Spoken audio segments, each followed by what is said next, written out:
I nobody പൃഥ്വിരാജിൻ്റെ cinema കണ്ടു. First half വരെ ഇങ്ങനെ സ്ലോ പീസിലാണ് പടം പോകുന്നത്. ഫസ്റ്റ് ഹാഫ് നമ്മളെ ഒരുപാട് പ്രതീക്ഷ നൽകുന്നുണ്ട് സിനിമ ഫസ്റ്റ് ഹാഫ്. പക്ഷേ നമ്മുടെ റൊഷാക്ക് സിനിമയിലെ ഡയറക്ടറില്ലേ നിസാം ബഷീർ, പുള്ളിയാണ് ഇതിൻ്റെ ഡയറക്ഷൻ. പിന്നെ റൈറ്ററൊക്കെ പുതിയ ആൾക്കാരാണെന്ന് തോന്നുന്നു. റൈറ്ററിനെ കുറിച്ച് എനിക്കറിയില്ല. നിസാം ബഷീർ അദ്ദേഹത്തിൻ്റെ റൊഷാക്ക് സിനിമ എനിക്ക് ഭയങ്കര ഇഷ്ടപ്പെട്ട സിനിമ. ആ സിനിമ ഡയറക്റ്റ് ആയതുകൊണ്ട് മാത്രമാണ് ഞാൻ നോബഡി സിനിമ കാണാൻ പോയത്. പക്ഷേ പൃഥ്വിരാജാണ് നായിക നമ്മുടെ പാർവതി തിരുവത്തുണ്ട്, നമ്മുടെ അശോകനുണ്ട്, മധുബാലുണ്ട്. അശോകനെ കൊടുത്തതിന് റോൾ കൊള്ളാട്ടോ. മറ്റേ റൊഷാക്കിലും മറ്റേ ജഗദീഷിനെ കൊടുത്തതിന് പോലെ അശോകനൊക്കെ നല്ല അടിപൊളിയായിട്ട് റോൾ കൊടുത്തു, നല്ല രീതിയിൽ പെർഫോം ചെയ്തിട്ടുണ്ട്.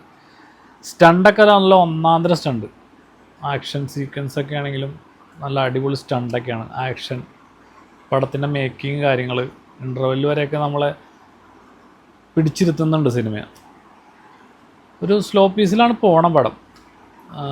ഇൻ്റർവെല്ല് കഴിഞ്ഞ് പക്ഷേ ആ സിനിമ അവസാനം വരെ ക്ലൈമാക്സ് വരെ ഇൻ്റർവെല്ലിന് ശേഷം നമുക്കത് പൂർണ്ണമായിട്ട് മനസ്സിലായില്ല. ഇതെന്താണ് സംവിധായകൻ ഉദ്ദേശിച്ചതെന്ന് കുറിച്ച് എനിക്ക് വ്യക്തമായിട്ട് മനസ്സിലായില്ല. പടം കണ്ടാൽ നിങ്ങൾക്കും മനസ്സിലാവും ചിലപ്പോൾ. ഇതെന്താണ് ഉദ്ദേശിച്ചേക്കണതെന്ന് സംവിധായകനും എഴുത്തുകാരൻ മാത്രം മനസ്സിലാവുള്ളൂ എന്ന് എൻ്റെ ഒരു പേഴ്സണൽ ഒപ്പീനിയൻ. പടം ഇൻ്റർവെൽ വരെ ഓക്കെ, ഇൻ്റർവെൽ വരെ നല്ല പക്കയാണ്. സ്ലോ ആണെങ്കിലും നമുക്ക് ഇനിയൊരു പ്രതീക്ഷ നൽകുന്ന കുറേ സീനുകളൊക്കെ ഉണ്ട്. പിന്നെ നമ്മുടെ ഇതിൻ്റെ മ്യൂസിക് ചെയ്തേക്കുന്നത് നമ്മുടെ ജെക്സ് ബിജോയി ആണെന്നാണ് തോന്നണേ. അതിൽ ഞാൻ എഴുതി കാണിച്ച് ജസ്റ്റ് കണ്ടുള്ളൂ, എനിക്ക് കറക്റ്റായിട്ട് അറിയില്ല. ജെക്സ് ബിജോയി ആണെന്ന് തോന്നണം. ജെക്സ് ബിജോയി കുറച്ച് കാലമായിട്ട് ഭയങ്കരമായിട്ട് മിന്നി നിൽക്കുന്ന ഒരാളാണ്. പക്ഷേ ഈ സിനിമയിൽ കുറച്ച് ഓവറായി പോയോ എന്ന് എനിക്കൊരു സംശയം തോന്നി. ചില സീനുകളിലെ മ്യൂസിക്കൊക്കെ ഭയങ്കര ഹൈപ്പിൽ, ഭയങ്കര ഇംഗ്ലീഷ് ടച്ചൊക്കെ കൊടുത്ത് ഭയങ്കര ഹൈപ്പിൽ അത് ഇത്തിരി ഓവറായി പോയോ എന്ന് എനിക്ക് തോന്നുന്നുണ്ട്. ഹാഫ് ടൈം വരെ എനിക്ക് ഭയങ്കരമായിട്ട് ഇഷ്ടപ്പെട്ടു സിനിമ. ഹാഫ് ടൈം വരെ നല്ല പൃഥ്വിരാജ് കൊള്ളാം, എല്ലാവരും നല്ലതായിട്ട് അഭിനയിച്ചിട്ടൊക്കെ ഉണ്ട്. പിന്നെ വേറൊരു പുതിയ നടനുണ്ടല്ലോ, ഹക്കീം. അവൻ ഈ സിനിമയിലൊരു ത്രൂ നോട്ട് കഥാപാത്രമാണ്. അവൻ നല്ലതായിട്ട് പെർഫോം ചെയ്തിട്ടുണ്ട്. അവൻ്റെ കഥാപാത്രത്തിൽ ലെങ്തിയാണ്, നന്നായിട്ട് ചെയ്തിട്ടുണ്ട്. അവൻ്റെ ഭാര്യയൊക്കെ അഭിനയിച്ചിട്ടുണ്ട് ഈ സിനിമയിൽ. അതൊക്കെ നന്നായിട്ടുണ്ട്, നല്ല ഇതായിട്ടുണ്ട്. ഫസ്റ്റ് സെക്കൻഡ് ഹാഫ് പടം കയ്യിൽ നിന്ന് പോയി, പറയാതിരിക്കാൻ പറ്റില്ല.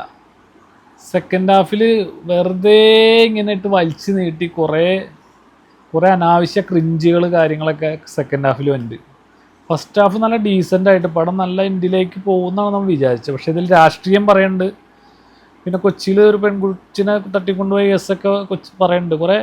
പിന്നെ ഇതിൽ ഏറ്റവും ഇമ്പോർട്ടൻ്റ് ആയിട്ട് പറയുന്നത് നമ്മളെ ഒരു മാധ്യമമുണ്ട്, അവർക്കിട്ട് ശരിക്കും കൊട്ടിയുണ്ട് ഈ സിനിമയിൽ. അവർ ശരിക്കും പച്ചയായ വാർത്തകളല്ല ശരിക്കും പഠിച്ചു പോകുന്നത്, അവർക്കിട്ട് ശരിക്കും ഈ സിനിമയിൽ കൊടുത്തിട്ടുണ്ട്. അത് എനിക്കിഷ്ടമായി. അത് നല്ല സത്യസന്ധമായുള്ള കാര്യം. പിന്നെ കുറച്ച് രാഷ്ട്രീയം കാര്യങ്ങളൊക്കെ പറയുന്നുണ്ട്. പിന്നെ സിനിമയുടെ അവസാനം വരുമ്പോൾ നമുക്ക് എന്താ ഈ സിനിമയിൽ ഉദ്ദേശിച്ചേക്കണേന്നുള്ളത് നമുക്ക് മനസ്സിലാവില്ല. എന്തൊക്കെയോ കാണിച്ചു കൂട്ടി സിനിമ തീർത്ത് കളഞ്ഞു. പൃഥ്വിരാജാണ് പ്രൊഡക്ഷൻ. പൃഥ്വിരാജിന് പക്ഷേ ഇങ്ങനത്തെ കഥ കേട്ടിട്ട് എനിക്ക് പൃഥ്വിരാജിന് എന്താ മനസ്സിലായെന്ന് നമ്മളോടക്ക് അത് പൃഥ്വിരാജിന് എന്താ പറ്റിയെന്ന് ആർക്കറിയാം. ഇങ്ങനത്തെ സിനിമ എന്തായാലും ടോട്ടലി ഡിസപ്പോയിൻറ്റഡ്. അത് ഹാഫ് ടൈം കഴിഞ്ഞ് നമുക്ക് പറ്റണില്ല. എനിക്ക് അവസാനം ഒന്നും മനസ്സിലായി. എൻ്റെ കുറേ സുഹൃത്തുക്കളുണ്ടായി ഈ സിനിമ കാണാനായിട്ട്.